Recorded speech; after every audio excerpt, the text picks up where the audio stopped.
Tingnan nyo guys yung kamatis. Nasa, nasa ground na, nasa lupa na. Ayan. Ayan o, maliit lang. Ayan. Magpitas tayo ng kamatis kasi may hinog. Ayan. Ang ganda oh. Sarap to isaw-sawan sa prito. Ang lamig na dito guys.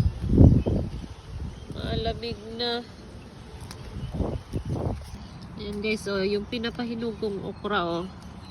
Yung pangbinhi ko for next year. Ayan, ito mayroon pang isa. Ayan, may harvest na naman tayong okra. Itasin na muna natin. Tingnan nyo guys yung aking kamote, oh.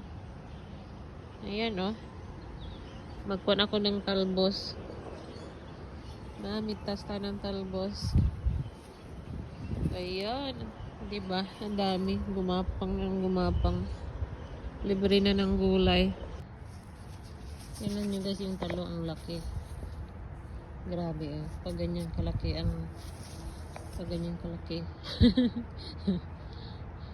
Binibinhi ko siya. Patutuyuin ko.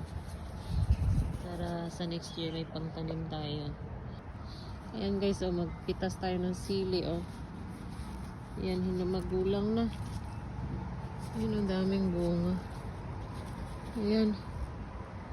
Hindi ko alam kung manghang ito. Para siyang bell pepper. Parang bell pepper. Guys, ang dami na naman ng kamatis na hinog. Ayan pa dun, oh. Ala, tingnan nyo yan, oh. Yung cherries, tomato. Ayan, halos lahat hinog. Tingnan niyo yan. Ang dami. Doon pa sa kabila, ang dami. Ang dami na naman.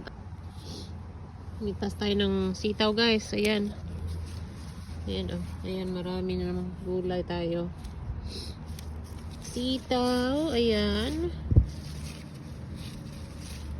Kasi magtataglamig na. Ayan, makaka-harvest pa tayo.